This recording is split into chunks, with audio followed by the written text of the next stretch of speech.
An Abi Hurairah radhiyallahu anhu qala qala Rasulullah sallallahu alaihi wasallam la yudlaghul mu'minu min hujrin wahidin marrataini. Muttafaqun alaih. Dari Abu Hurairah radhiyallahu anhu beliau berkata, Rasul bersabda, seorang mukmin itu tidak akan jatuh pada lubang yang sama dua kali. Jadi seorang mukmin tidak mungkin jatuh kepada lubang yang sama dalam dua kali. Apa maksudnya di sini? Ma'asyiral muslimat yang dimuliakan Allah Subhanahu wa taala. Banyak faedah yang kita akan petik dari hadis ini, karena hadis ini termasuk jawami'ul kalim. Kalimat-kalimat singkat tetapi padat dan syarat dengan makna. Jadi hadis ini menjelaskan kepada kita tentang kewaspadaan seorang mukmin. Bahwa seorang mukmin tidak boleh jatuh ke dalam kemaksiatan yang sama. Baik, kita akan ambil beberapa faedah dulu dari hadis ini. Pertama, hadis ini menjelaskan kepada kita tentang seorang muslim itu harus cerdas. Jadi seorang muslim itu harus memiliki kecerdasan. Jangan sampai kemudian seorang muslim itu lalai. Salah satu bentuk kecerdasan seorang muslim adalah tidak jatuh kepada lubang yang sama dua kali. Kalau seandainya Allah takdirkan kita ini jatuh kepada kemaksiatan, maka jangan sampai kemudian kita masuk pada kemaksiatan yang sama dua atau tiga kali. Karena itu bukan kecerdasan seorang muslim. Ini yang pertama. Kemudian yang kedua, hadis ini juga berfaedah kepada kita tentang waspada. Waspada dari makar-makar setan. Waspada dari tipu daya setan. Karena setan itu musuh kita yang nyata. Yang namanya musuh pasti memiliki niat tidak baik kepada kita. Dan kalau bisa kita ini selalu masuk kepada lubang yang sama berkali-kali. Makanya kenapa setan itu berusaha memfitnah kita supaya kita ini gemar di dalam melaksanakan kemaksiatan. Seperti orang yang berjudi, maka setan akan berusaha supaya dia gemar untuk berjudi dan sampai kecanduan judi. Seperti orang yang minum khamar, maka setan akan berusaha supaya ini gemar minum khamar, kalau bisa kecanduan dengan khamar. Seperti orang yang berzina, kalau kita berzina, kalau bisa iblis mengharapkan kita ini suka berzina dan gemar berzina. Begitulah tujuan syaitan. Makanya Nabi SAW 14 abad yang silam di sini sudah memberikan peringatan, la yudlag al-mu'min, tidak boleh seorang mukmin itu sampai terjerumus atau tersengat min hujrin wahidin marrataini, pada lubang yang sama dua kali. Tetapi syaitan itu dia akan terus membuat lubang supaya kita terjatuh di banyak lubang. Makanya kenapa Allah Subhanahu wa taala mengingatkan tentang permusuhan setan kepada kita. Di dalam surah Al-A'raf 27 Allah mengatakan, ya bani Adam la yaftinannakumus syaitanu kama akhraja abawaikum minal jannah. Wahai bani Adam, jangan sampai setan itu memfitnah kalian sehingga mengeluarkan sebagaimana setan pernah mengeluarkan bapak kalian dari sorga. Itulah tujuan setan. Kenapa setan itu membuat perangkap dengan lubang-lubang kemaksiatan? Karena setan itu menghendaki jangan sampai kita ini masuk sorga sebagaimana bapak kita dikeluarkan dari sorga. Makanya di sini perlu seorang muslim itu cerdas, mempelajari langkah-langkah dan tipu setan supaya jangan masuk ke perangkap lubang setan yang begitu banyak dan tidak bertepi itu. Ini yang kedua. Kemudian yang ketiga, hadis ini juga ada anjuran kepada kita agar kita cerdas dalam perkara dunia dan akhirat. Jadi kita harus cerdas pada perkara dunia ataupun pada perkara akhirat. Karena hadis ini juga sebuah kaidah, bukan hanya menyangkut masalah urusan akhirat saja, tapi hadis ini juga menyangkut urusan dunia. Seperti seseorang yang usaha kemudian bangkrut, jangan masuk di lubang yang sama. Dia harus cerdas berpikir, cukuplah kerugian itu satu kali, jangan rugi berkali-kali. Makanya kenapa seorang muslim dituntut cerdas itu, jangan bego bahasanya. Maka dari urusan akhirat pun sama. Kalau kita masuk ke jurang kemaksiatan, artinya masuk ke lubang neraka, jangan masuk ke lubang yang sama. Dengan kecerdasan itu. Dan cerdas itu tidak mungkin diraih kecuali dengan ilmu pengetahuan agama. Jadi ilmulah yang membuat orang cerdas, tetapi jahil itulah yang membuat orang bodoh. Orang yang tidak mau belajar dan suka dengan kejahilan, maka dia pasti akan masuk ke lubang yang sama, bukan sekali, pasti akan berkali-kali. Ma'asyiral muslimat yang dimuliakan Allah Subhanahu wa taala. Hadis ini juga menjelaskan kepada kita tentang pentingnya kita ini untuk bertobat.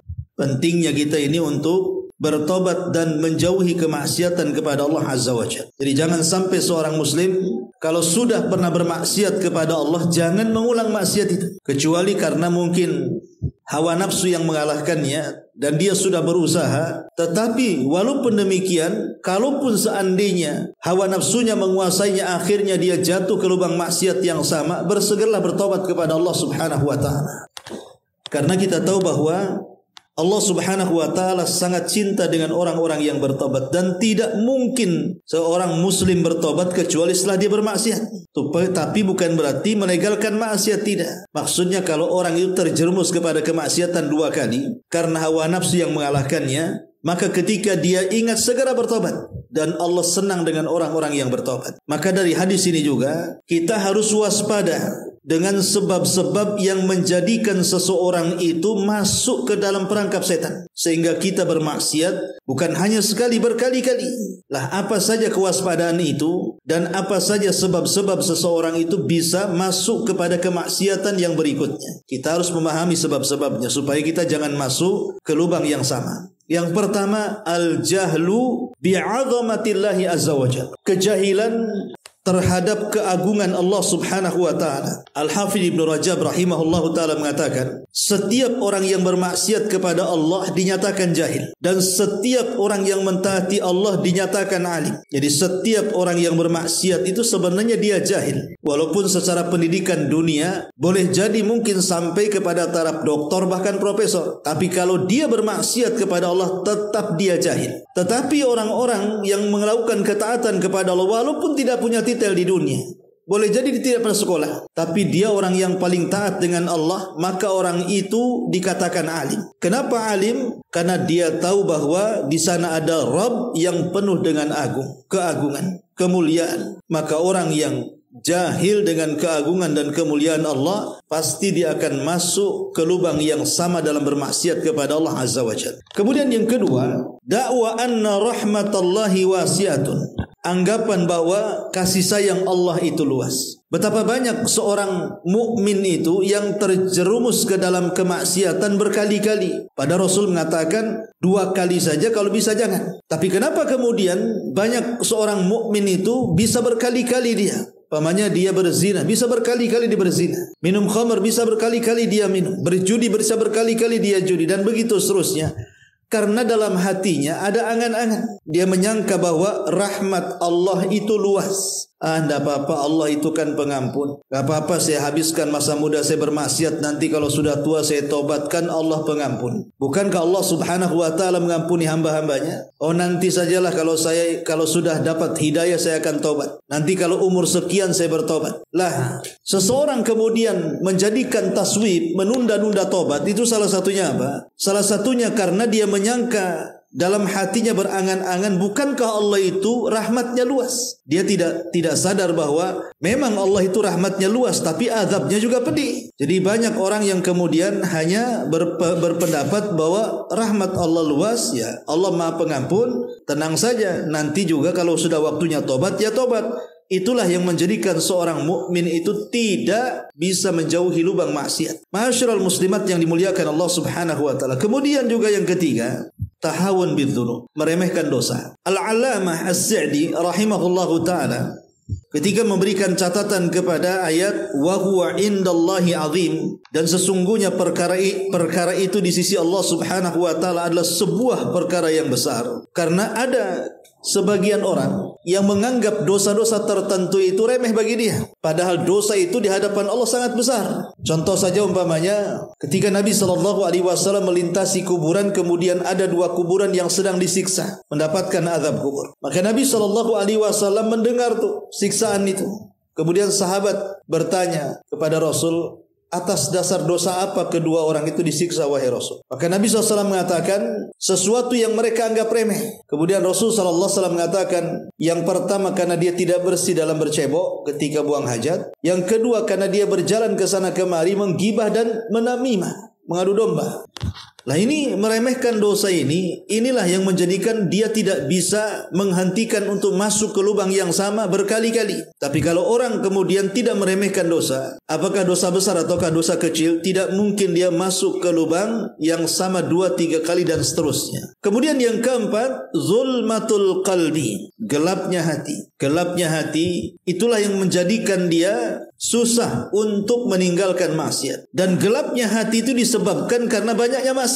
Bukankah Nabi SAW yang mengatakan, apabila seorang mukmin itu melakukan sebuah dosa, maka akan diletakkan titik hitam di hatinya, 1 titik hitam. 2 kali dosa, 2 kali titik hitam. 3 kali dosa, 3 kali titik hitam. 1000 dosa, 1000 titik hitam, sehingga hatinya dipenuhi dengan noda-noda hitam. Ketika itu bagaikan gelas yang dijungkir balikan, yang tidak ada lubang di atasnya, sehingga dia akan susah menerima nasihat dan hidayah. Maka jangan sampai hati itu gelap dengan kemaksiatan kepada Allah Subhanahu wa ta'ala. Kemudian juga yang selanjutnya adalah sakratul ghaflah, mabuk dengan kelalaian, mabuk dengan kelalaian dunia, lupa dengan Allah Subhanahu wa ta'ala, lupa dengan kematian, lupa dengan kuburan, lupa kalau ada hari kebangkitan, lupa kalau ada hari pembalasan, lupa kalau ada hari hisab, manusia dikumpulkan di padang mahsyar, lupa kalau ada surga dan neraka. Lalai dengan kehidupan dunia, lalai dengan dunianya, dengan hartanya, dengan keluarganya, dengan jabatannya. Itu yang diperlukan dia, yang setiap hari dipikirkannya. Adapun kematian, azab kubur, yaumul mahsyar, neraka, surga, enggak peduli dia. Itu namanya mabuk dengan kelalaian dunia. Ini yang menjadikan seorang muslim itu susah untuk tidak masuk ke lubang yang sama berkali-kali. Menjauh dari lubang seorang mukmin itu susah kalau seandainya dia sudah mabuk dengan kelalaian dunia. Ma'asyiral muslimat yang dimuliakan Allah Subhanahu wa ta'ala. Kemudian apalagi yang bisa seseorang itu menjadikan mudah untuk melakukan dosa dan susah untuk keluar dari lubang itu? Jauh daripada agama Allah Subhanahu wa ta'ala, tidak mau mempelajarinya, jauh dari majelis-majelis ilmu, sehingga ruhnya jarang diberi asupan. Padahal kita tahu asupan ruh lebih penting dibandingkan asupan badan. Karena asupan badan ini kalaupun kurang, paling tidak dia sakit kemudian mati. Selesailah urusan dunia dengan dia. Tapi kalau asupan ruh kurang, maka dia akan tersiksa dunia dia dan akhirat dia. Makanya supaya kita tidak masuk pada lubang yang sama 2-3 kali, maka penuhi dengan ilmu pengetahuan agama. Supaya tahu batasan-batasan apa saja yang bisa mendekatkan kita ke surga, kita bisa melakukannya. Apa saja yang bisa menjauhkan dari neraka, supaya kita meninggalkannya. Karena segala sesuatu sudah dijelaskan oleh Nabi sallallahu alaihi wasallam. Tidak ada satupun burung yang naik ke langit mengepakkan kedua sayapnya, kecuali semuanya sudah dijelaskan ilmu pengetahuannya kepada kita. Ma'asyiral muslimat yang dimuliakan Allah Subhanahu wa ta'ala. Karena kita tahu bahwa bagaimanapun seseorang yang jatuh ke lubang yang sama ini akan berdampak buruk. Pertama, su'ul akibah, pasti akan buruk akhirnya. Seorang muslim kalau tidak menghentikan dosanya, asing masuk ke lubang maksiat terus dan tidak mau meninggalkannya, maka dipastikan dia akan mendapatkan su'ul akibati, buruk akhirnya, su'ul khatimah. Dan itu kita bisa dilihat, betapa banyak orang-orang yang mati di tempat-tempat maksiat itu. Lagi mabuk dia mati, lagi judi dia mati, lagi berzinah dia mati, lagi gibah dia mati, lagi menipu dia mati. Su'ul akibah, karena tadi dia tidak mau menjauhi dosa, malah masuk ke dalam lubang terlalu dalam.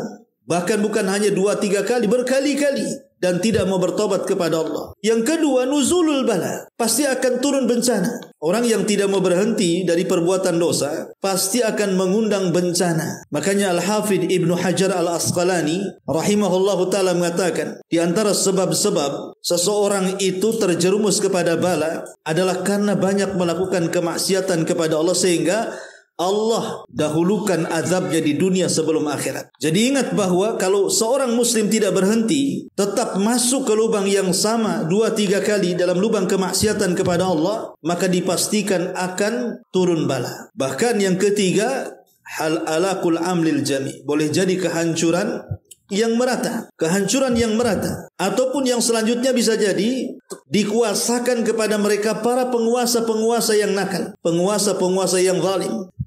Karena Nabi SAW mengatakan, kalau seandainya seseorang itu sudah curang dalam berdagang, mengurang-urang takaran, meteran dan yang semacamnya, maka Allah akan turunkan 3 azab. Salah satunya adalah Allah kuasakan kepada mereka pemimpin-pemimpin nakal, zalim dan jahat. Itu akibat kemaksiatan yang tidak berhenti. Kemudian lebih daripada itu, tercegahnya rahmat Allah.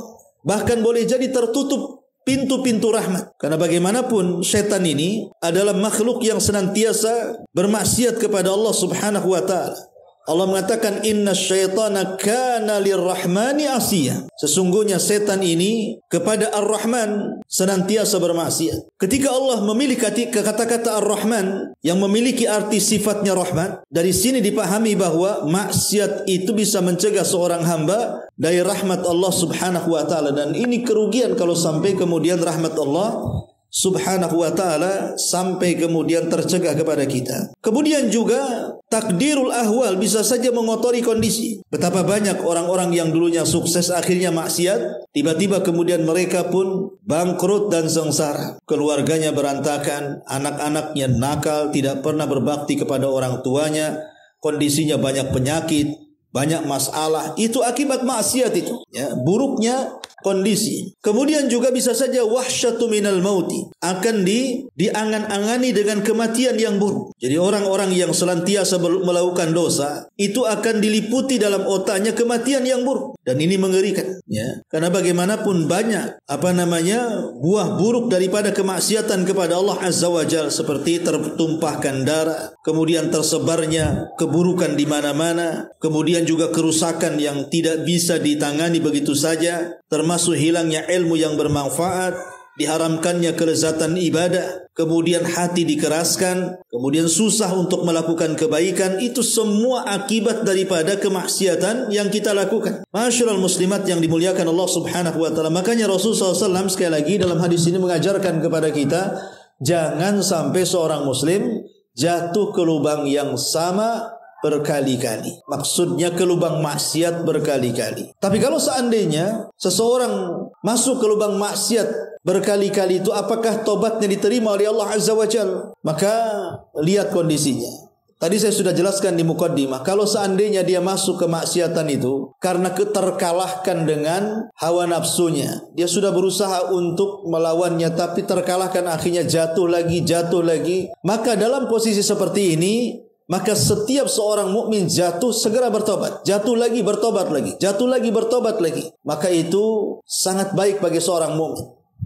Karena bagaimanapun Nabi SAW mengatakan kullu bani Adam khatta'un wa khairul khatta'ina tawwabun. Setiap anak Adam itu pasti melakukan kesalahan, tetapi setiap melakukan kesalahan seorang mukmin harus senantiasa bertobat kepada Allah Subhanahu wa taala. Jangan sampai kemudian dia tidak peduli dengan lubang-lubang kemaksiatan sehingga terus akhirnya masuk makin dalam ke dalam lubang maksiat, sampai diakhiri dengan su'ul akibah, su'ul khatimah, buruk akhir daripada perjalanan hidupnya. Ini diantara sebagian keterangan. Baik, kita akan baca apa yang dikatakan pengarang dalam kitab ini. Perhatikan bukunya. Ini adalah permisalan yang diberikan oleh Nabi untuk menjelaskan tentang sempurnanya kehati-hatian dan kewaspadaan seorang mukmin, bahwasanya keimanan seorang mukmin itu dapat mencegahnya dari melakukan kejelekan yang dapat memudaratkannya. Setiap kali terjatuh pada satu kesalahan atau dosa, dia segera menyesal, bertobat dan kembali kepada Allah Subhanahu wa taala. Begitulah cerdasnya seorang mukmin. Dia tidak mau menumpuk-numpuk dosanya, Bu. Jadi hari ini dia berdosa, hari ini dia bertobat. Besok berdosa, besok bertobat. Lusa berbuat dosa, lusanya juga bertobat. Jadi seorang mukmin cerdas, tidak mau menumpuk-numpuk hutang, menumpuk-numpuk dosa. Walaupun kita tahu kita makhluk yang lemah, mudah sekali masuk ke dalam kubangan dosa. Kemudian kata beliau, di antara kesempurnaan taubat seorang mukmin adalah berhati-hati semaksimal mungkin agar tidak terjatuh kembali kepada perkara yang telah menjerumuskannya pada perbuatan dosa. Sebagaimana seseorang yang memasukkan tangannya ke sebuah lubang, kemudian tangannya dipatu ular, maka setelah itu dia tidak akan memasukkan tangannya lagi ke lubang itu, disebabkan musibah yang telah dia alami sebelumnya pada lubang tersebut. Analoginya sederhana begini, Bu. Kalau seandainya seseorang itu melakukan maksiat, contoh saja LGBT, homoseksual, lesbi dan yang semacamnya. Betapa banyak penyakit yang ditimbulkan dari kerusakan-kerusakan penyimpangan seksual ini. Muncul akhirnya apa? Penyakit-penyakit yang belum terjadi di zaman Nabi sallallahu alaihi wasallam. Sebagiannya ditemukan obatnya, sebagiannya belum ditemukan obatnya. Contoh AIDS umpamanya. Ini terjadi kan?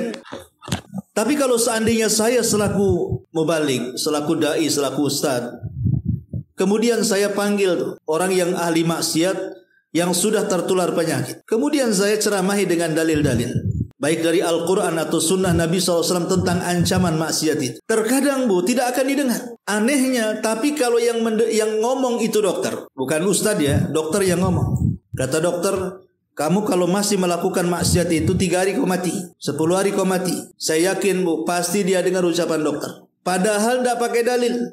Dokter itu tidak bawa Quran, tidak bawa sunnah, tidak bawa perkataan para ulama, tidak nakut-nakuti dengan azab, tidak. Cuman dia hanya bermodalkan ilmu medisnya, mengatakan, ya biasanya kasus yang seperti itu yang biasa ditangani kurang lebih sebulan kau udah mati. Boleh jadi dia akan berhenti itu, Bu. Ucapan dokter bisa berhenti. Kenapa ucapan Ustaz tadi berhenti coba? Nah ini kan aneh, ya kan? Disinilah letak kenapa kemudian manusia itu susah menerima hidayah Allah Subhanahu wa taala. Kemudian kata beliau, sebagaimana iman itu dapat mengantarkan pemiliknya untuk melakukan ketaatan, menyukainya dan sedih tidak terluput darinya, maka iman juga dapat mencegahnya dari kejelekan-kejelekan. Jika terjatuh pada kejelekan, dia akan segera berhenti darinya dan tidak akan melakukan perbuatan yang sama. Makanya pentingnya seseorang itu menguatkan iman. Karena hanya dengan imanlah seseorang itu bisa mencegah diri dari kemaksiatan kepada Allah. Dan iman itu tidak mungkin bertambah kecuali dengan ketaatan. Semakin banyak ketaatan, ibadah, pasti semakin tinggi imannya. Semakin tinggi imannya, semakin jauh dari kemaksiatan. Sebaliknya kalau seandainya ibadahnya kurang, jangan harap imannya akan kuat. Pasti dia lemah. Dan kalau sudah lemah, mau masuk lubang berkali-kali pun dia bisa. Ya, makanya penting mengokohkan keimanan untuk jangan sampai seorang mukmin itu terjatuh ke lubang dosa, kubangan dosa berkali-kali. Dalam hadis ini juga terdapat hasungan untuk bersikap teguh dan bijak dalam semua perkara. Di antara konsekuensi hal itu adalah seorang mengetahui sebab-sebab yang mendatangkan manfaat untuk dikerjakan dan mengetahui sebab-sebab yang mendatangkan madarat untuk dijauhi. Seorang muslim harus cerdas mana yang manfaat, mana yang tidak. Manfaat da'ma yaribuka ila mala yaribuka, tinggalkan yang meragukan, ambil yang meyakinkan. Artinya tinggalkan yang tidak ada manfaat, ambil yang bermanfaat. Karena seorang muslim harus semangat. Ihris ala ma yanfa'uka wasta'in billah. Semangatlah untuk meraih hal-hal yang bermanfaat dan mintalah pertolongan kepada Allah Subhanahu wa taala.